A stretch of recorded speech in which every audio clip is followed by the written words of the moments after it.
So I'm just going to present to you, it's been quite interesting actually seeing the other speakers, a little bit of a similar team to what we're doing in Staffordshire and Stoke-on-Trent. So I'm just going to talk to you about what we are, who we are, what we're doing, and what our successes have been so far. And if you've got any questions at the end, by all means, let me know.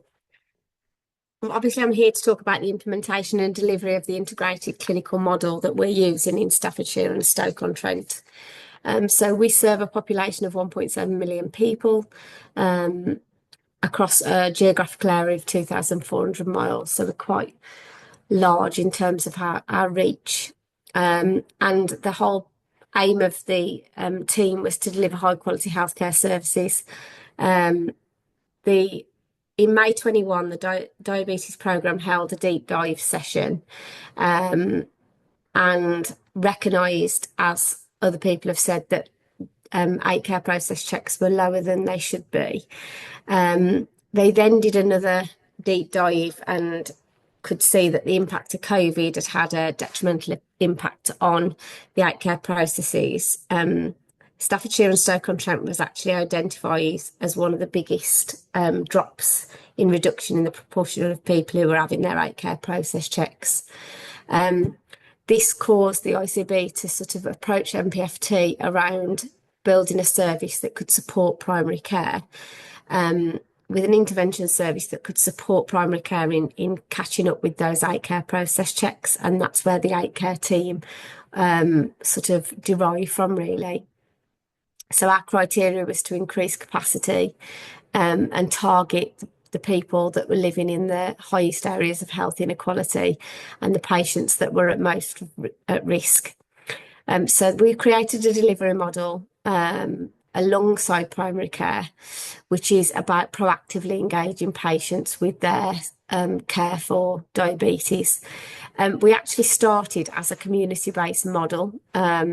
And when we started, we were getting a lot of referrals from GPs asking us to go out and see patients. But actually, what that meant was that we weren't seeing as many patients as we wanted to really be seen in that day. So we ended up moving it to a clinic-based model in the end, so that we could see more patients and actually make the best use of the time for the clinicians.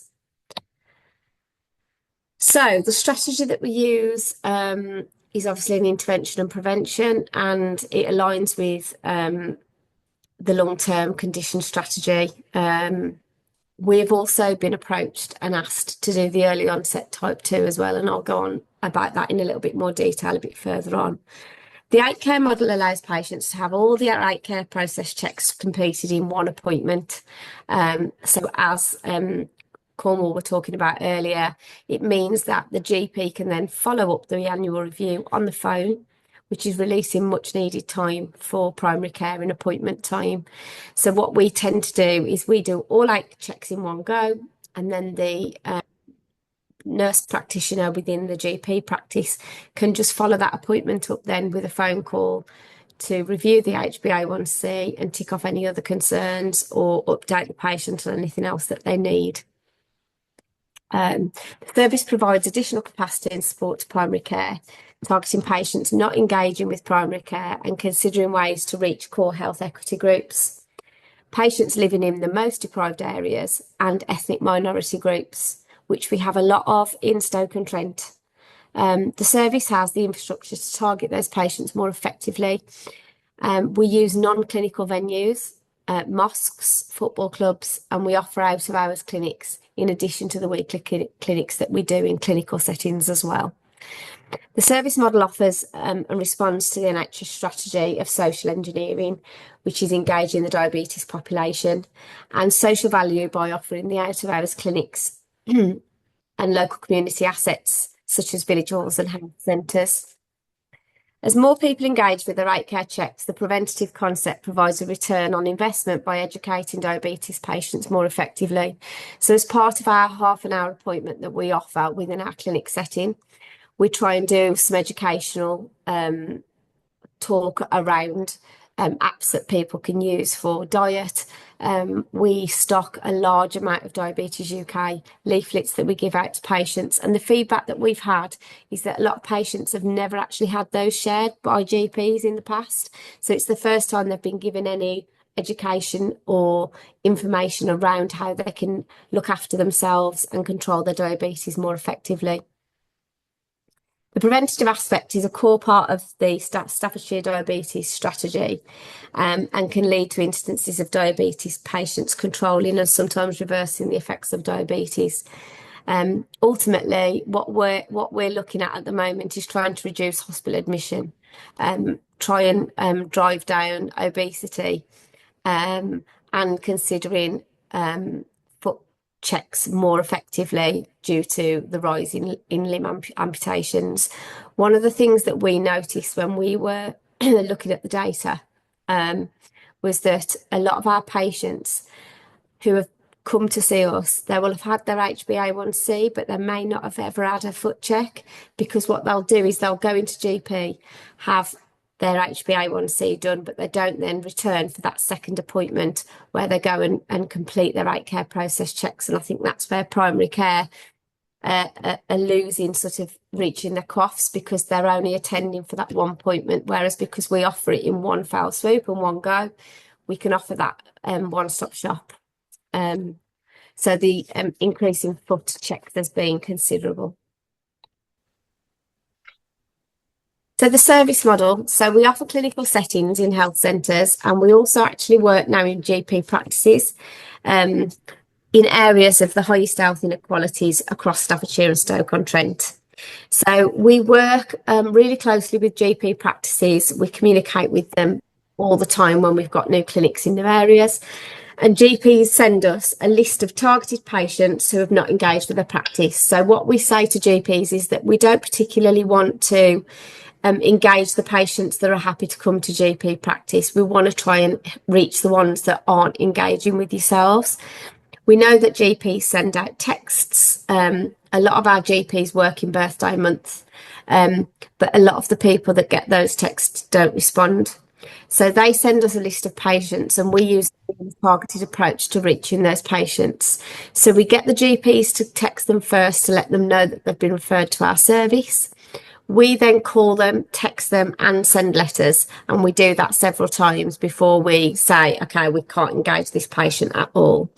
We also share educational flyers to patients via post, and also at local health events that we attend, to try and engage the patients in the importance of attending their annual review. We make our clinics accessible by using non-clinical settings as well as clinical settings. And we've been running a number of events on a Saturday at football clubs such as Stoke City and Burton Albion Football Club. They run the vaccination clinics there as well, so people are quite used to going there. They're very central to the areas. So what we find is that people quite like the fact that it's non-clinical, so we tend to engage those patients that may have white coat syndrome and don't really want to go into a GP practice or a clinical setting. We offer a one-stop shop on a Saturday. So on a Saturday, very similar to Cornwall, we have diabetic retinopathy there, Diabetes UK attend. We have an organisation called Everyone Health, which is somebody that we can refer to for weight management and smoking cessation. And we invite Pathway to Remission. So when the patient comes to see us for their check, they basically have a one-stop shop where they can see everybody at the same time. We write out and tell them that retinopathy are there, so we can they can be non-drivers then if they want to have their eyes screened and they haven't had those done. We get brilliant feedback from the events on a Saturday, and we've managed to engage a really high percentage of people that haven't engaged with their process checks for a while. Reporting on the numbers such as patients, we've seen a high number of people with high foot risk, and we've had to refer many patients for hypertension because they haven't engaged with their checks for some time. They may have been suffering with this for quite some time, so we have had to send quite a lot of urgent referrals through HbA1 tests seem to feature more predominantly in the 8 care process checks when we do see patients, as I mentioned before. So sometimes if they don't require bloods because they've had them done more recently, we'll still continue and complete all the rest of the checks so that the GP can hit that target in terms of the QOF. 8 care should be targeting patients disengaged. So we primarily just target the patients that aren't engaged. Obviously, as I said, we don't want to go after the patients that are already attending their appointments. We use bespoke venues. We've used mosques, so we've done some events similar to the Saturday events that we do at mosques to reach the BAME communities, and we offer out of hours clinics, so we might run an afternoon into an early evening clinic as well. We engage the mosques and speak to them around whether they want male and female events. And we also try and engage when they've got events themselves, because they do run quite a lot of events, and we can feature in between prayer times and things like that. The Burton events have reached a high proportion of health equity cohorts that we seem to struggle with.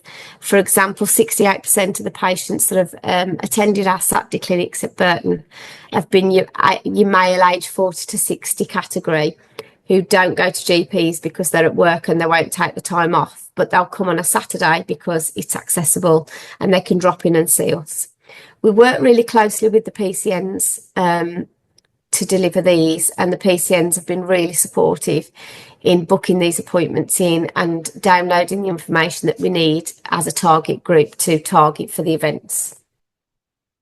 So just to give you a little bit of feedback on our successes, really. So one of the things that 8 Care do is with our clinical settings, we try and integrate with eye screening. So we've got one permanent clinic that we run in Stoke, which has been our longest serving clinic to date. A lot of these figures as well, by the way, are based on predominantly 2 members of staff delivering checks, because we've been a really small team up until recently, and we are just starting to grow now. So our clinic in Stoke runs alongside the retinopathy clinics. So what we try and do is we target the patients that have booked to come in for the retinopathy, and we try and do that appointment at the same time. So we either fit their appointment in before the retinopathy or directly after. And the patients love that, and the feedback's been really positive, because obviously it's a one-time appointment for them. They can come and they've only got to have transport once or a lift once. So to outline the positive outcomes we've created, we've engaged over 1,500 patients in a 15-month period with a small team of 2 clinicians working at 1 clinic and out of hours events. The team is now growing and has the potential to deliver 18 clinics per week in the near future. 77% of the patients seen to date have benefited from integrated appointments, which has had a positive impact on the patient journey. 58% of the patients seen are known to be living in an area of deprivation or sit within our health equity groups, including ethnic minority, BAME communities, or patients who are known for disengagement, including male patients aged 40 to 60 and patients under the age of 50. This has been achieved through offering the out-of-hours clinics. Diabetes8Care have managed to save an astonishing 37,280 minutes of appointment time within GP surgeries through offering all 8 care checks within 1 appointment and integrated appointments with retinopathy and other services. This has enabled GP practices to offer other patients much needed appointments for other long-term conditions. The service has also captured 48% of their patients who had not attended an 8 care process check for 1.5 years or more, and 13% of which had not attended for 3 years or more. The service has now managed to engage 47% of all GP practices across our geographical area, meaning more patients can benefit from the service. The service has engaged an even split of male and female patients, which is also impressive, as the national data suggests females are more likely to attend than males. 41% of our patients have been diagnosed with moderate to high foot risk, which, considering foot amputations are on the increase, is no surprise. 36% of those patients have previously never engaged with a foot check prior. This again supports our service model to deliver all 8 care process checks while we have the patient at one appointment, which increases patient care and safety and further decreases the risk of amputations in the future, 85% of which can be avoided. There appears to be a clear need to ensure that diabetic foot care is delivered in an holistic, integrated and urgent manner. Finally, the integrated care model has contributed towards an average saving of 18,600 miles of travel, minimising carbon footprint. So in addition to obviously seeing the patients, we've been doing lots of engagement work with different people. So just to outline sort of the success of our service so far.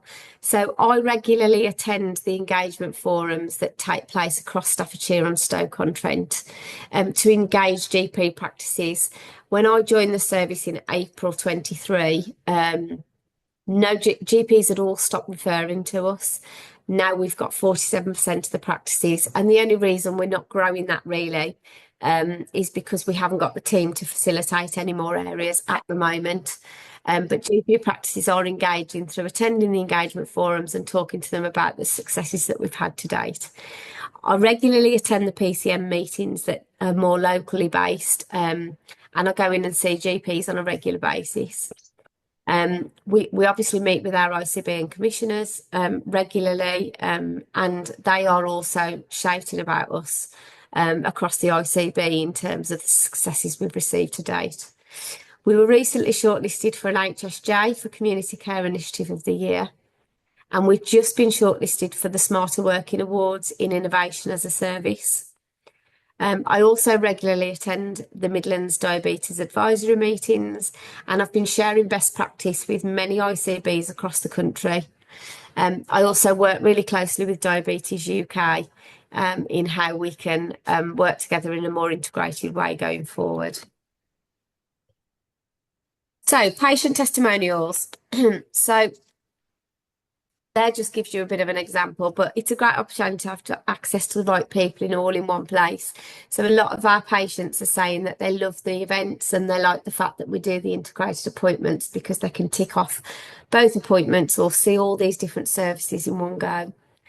They say that the advice received helped provide confidence and belief that they can manage their diabetes more effectively.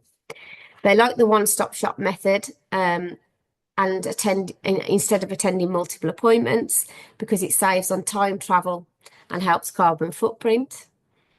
It gives patients greater choice, offering weekends, saving them need to take time off work. And they like the variety of venues used within the partnership with our colleagues in the community, so the mosques, the football clubs and the community vaccination centres. The service is found to be run really efficiently. They find it really useful, but also the fact that it's efficient and everything's there in one place. And we have really, really low DNA rates as well.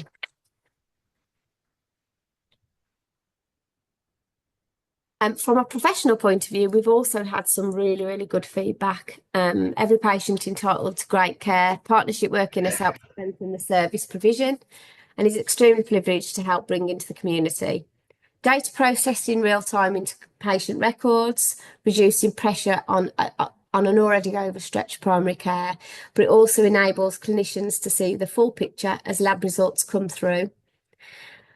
We often talk about integrated care, but in reality, it rarely happens. Our ICB have recognised we have a great example of integrated care in action involving practices, PCNs, and the trusts, and pooling the resources has helped strengthen the relationships and increase capacity in relation to additional sessions we have been able to provide.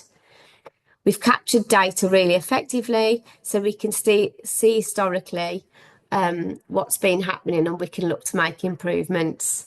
We've been hailed as trailblazers by the NHS England, and our model has started a conversation how we've worked together and how we've made it happen. So the long-term impact and the value is now the framework and model that we want to provide and concentrates on prevention and improved access to care, which will increase engagement amongst patients living with diabetes and provide better outcomes whilst improving health remissions. By reducing health inequalities, we can educate patients on the importance of looking after themselves and what opportunities this can support them with in the future.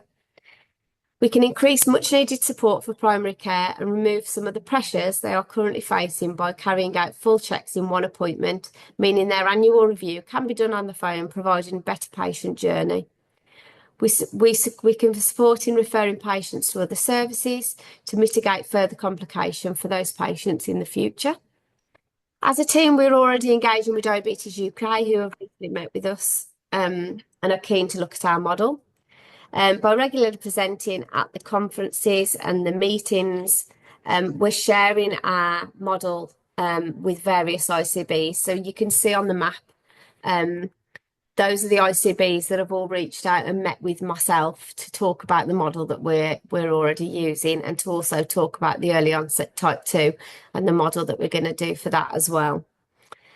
Partnership working brings communities together through engagement, and we increase the care of diabetes across the country.